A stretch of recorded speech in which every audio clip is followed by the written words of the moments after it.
ಸ್ವಲ್ಪ ಒಂದು ಕಳಕಳಿ, ಯಾಕಂದರೆ ಅವಳು ಸ್ಪೆಷಲ್ ಕ್ಯಾಂಡಿಡೇಟು. ಸಾಯಿ ಪ್ರಿಯಾ ನಮಗೆ ಕಾಲ್ ಮಾಡಿದಾಗ ಬಾಗಲಕೋಟಿಂದ ಬರೀ ಅವಳು ವಾಟ್ಸಪ್ಪಲ್ಲಿ ಟೆಕ್ಸ್ಟ್ ಮಾಡ್ತಿದ್ಲು, ಸರ್ ನಾನು ನಿಮ್ಮ ಇನ್ಸ್ಟಿಟ್ಯೂಟಿಗೆ ಬರಬೇಕು, ನಿಮ್ಮ ಇನ್ಸ್ಟಿಟ್ಯೂಟಲ್ಲಿ ಕಲಿಬೇಕು ಅಂತ.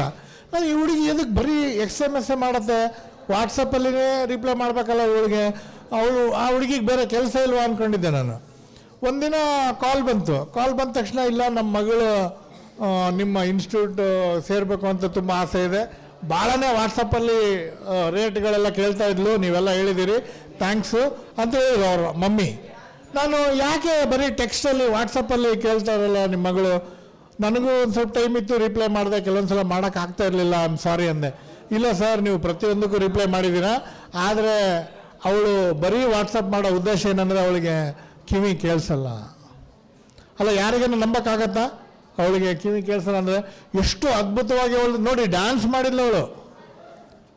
ಒಂದೊಂದು ಸಲ ನನಗೆ ಏನು ಅನಿಸ್ಬಿಡುತ್ತೆ, ನಾವು ನಮ್ಮ ಬಗ್ಗೆ ಯಾರನ್ನ ಕೆಟ್ಟದ್ದು ಮಾತಾಡುವಾಗ ನಮಗೆ ಕ್ಯೂಡ್ರಾಗ್ಲಿಕ್ಕೆ ಕೂಡ ಚಾನ್ಸ್ ಇದೆ ಅಂತ. ಯಾರನ್ನ ನೆಗೆಟಿವ್ ಮಾತಾಡಿದಾಗ ನಾವೇನಾಗಬೇಕು, ಕ್ಯೂಡ್ರಾಗ್ಬಿಡ್ಬೇಕು. ಅವಳು ನೋಡ್ರಿ ಎಷ್ಟು ಹ್ಯಾಪಿ ಇದ್ದಾಳೆ ಅವಳು. Am I right? You come here please, come. She is very happy because she will not here at all. ಹೌದಾ? ನೀವು ಬೈದರೂ ಕೇಳಿಸಲ್ಲ ಅವಳಿಗೆ, ನೀವು ಹೊಗಳಿದ್ರೂ ಕೇಳಿಸಲ್ಲ. ನಮಗೆ ನೋಡ್ರಿ ಕೇಳಿಸೋ ಒಂದು ಫೆಸಿಲಿಟಿ ಕೊಟ್ಟಿದ್ದಾರೆ ದೇವರು. ಕರೆಕ್ಟ್? ನಮ್ಮ ಸಾಯಿ ಪ್ರಿಯಾಗೆ ಅವಳಿಗೆ ಕೇಳಿಸಿದ್ರೆ ಹೆದರಿಕೆ ಆಗ್ಬಿಡೋದು, ಹೆದರಿಕೆ ಆಗ್ಬಿಟ್ಟಿದ್ರೆ ಡ್ಯಾನ್ಸ್ ಮಾಡ್ತಿರ್ಲಿಲ್ಲ ಅವಳು. ಹೌದಾ? ಅವಳಿಗೆ ಕರೆಕ್ಟಾಗಿ ಕಿವಿ ಕೇಳಿಸ್ಬಿಟ್ಟಿದ್ರೆ ನನಗೆ ಬೈತಾರೆ ಅಂತ ಹೇಳ್ಬಿಟ್ಟು ಡ್ಯಾನ್ಸ್ ಮಾಡ್ತಿರ್ಲಿಲ್ಲ, ನಾಚಿಕೆ ಸ್ವಭಾವ ಇರ್ತಿತ್ತು, ಮುಂದೆ ಬರ್ತಿದ್ದಿಲ್ಲ ಲೈಫಲ್ಲಿ. ಒಂದೊಂದು ಸಲ ನಾವು ಯಾರನ್ನ ನಮ್ಮ ಬಗ್ಗೆ ಕೆಟ್ಟದ್ದು ಮಾತಾಡಿದಾಗ ನಾವು ಆಟೋಮೆಟಿಕ್ ಕ್ಯೂಡ್ರಾಗ್ಬಿಡ್ಬೇಕು, ಕೇಳಿಸ್ಕೊಳಕ್ಕೆ ಹೋಗ್ಬಾರ್ದು, ಆವಾಗ ನಾವು ಮುಂದೆ ಬರ್ತೀವಿ.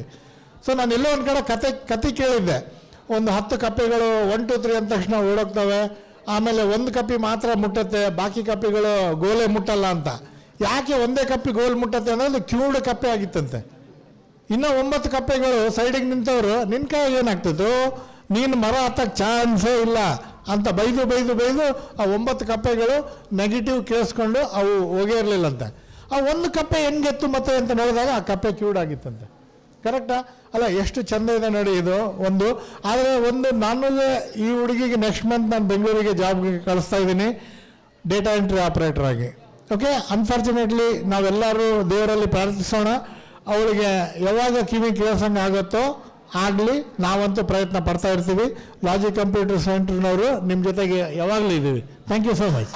ಓಕೆ, ಆಮೇಲೆ ತಿಳ್ಕೊತಾ ಇದ್ದಾಳೆ, ಥ್ಯಾಂಕ್ ಯು ಸೋ ಮಚ್ ಅಂತ ಅಂದ ತಕ್ಷಣ ಪಾಪ ಶಿ ಈಸ್ ಮೂವಿಂಗ್ ರೈಟ್.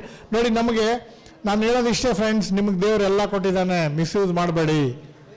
ಕಿವಿ ಕೊಟ್ಟಿದ್ದಾನೆ, ಕಣ್ಣು ಕೊಟ್ಟಿದ್ದಾನೆ, ಕೈ ಕೊಟ್ಟಿದ್ದಾನೆ, ಅದನ್ನು ಕೆಟ್ಟದಕ್ಕೆ ಯೂಸ್ ಮಾಡಬೇಡಿ. ಇನ್ನೊಬ್ಬರನ್ನ ಹೀಯಾಳ್ಸೋಕ್ಕೆ ಯೂಸ್ ಮಾಡಬೇಡ್ರಿ, ಇನ್ನೊಬ್ಬರನ್ನ ಕೀಟ್ಲೆ ಮಾಡಬೇಡ್ರಿ, ಜೋಕ್ ಮಾಡಬೇಡ್ರಿ, ಡಿಮೋಟಿವೇಟ್ ಮಾಡಬೇಡ್ರಿ. ದೇವರು ಕೊಟ್ಟಿರ್ತಕ್ಕಂಥ ಒಂದು ಬಾಯಿನ ನಾವು ಮೋಟಿವೇಶನ್ಗೋಸ್ಕರ ಉಪಯೋಗಿಸೋಣ, ಕೈಗಳನ್ನು ಸಹಾಯ ಮಾಡೋಕ್ಕೆ ಉಪಯೋಗಿಸ್ಕೊಳ್ಳೋಣ, ಕಾಲುಗಳನ್ನು ನಾವು ಮುಂದೆ ಓಡ್ಲಿಕ್ಕೆ ಉಪಯೋಗಿಸ್ಕೊಳ್ಳೋಣ, ತಲೆಯಿಂದ ನಾವು ನಮ್ಮ ಬಗ್ಗೆ ಯೋಚನೆ ಮಾಡೋದನ್ನು ಯೋಚಿಸ್ಕೊಳ್ಳೋಣ. ಇನ್ನೊಬ್ಬರು ಮುಂದೆ ಹೋಗೋರನ್ನ ಎಳೆದು ಈ ಒಂದು ಕಲಿಯುಗದಲ್ಲಿ ಮುಂದೆ ಹೋಗ್ಲಿಕ್ಕೆ ಬಿಡ್ತಾ ಇಲ್ಲ ಯಾರನ್ನೂ. ಫ್ರೆಂಡ್ಸ್, ನೀವು ಮುಂದೆ ಹೋಗ್ತಾ ಇದ್ದೀರಿ ಅಂದರೆ ನಿಮ್ಮ ಹಿಂದೆ ಎಳೆಯೋರು 5 ಜನ ಇರ್ತಾರೆ. ಸೊ ಇದೆಲ್ಲ ನೋಡಿದಾಗ ಒಂದು ಪಾಠ ಕಲಿಬೇಕು ನಾವು. ಸಾಯಿ ಅವಳು ಒಂದು ಪರಿಸ್ಥಿತಿ ನೋಡ್ಕೊಂಡು ನಾವು ಒಂದು ಪಾಠ ಕಲಿಬೇಕಂತ ಹೇಳ್ತೀನಿ.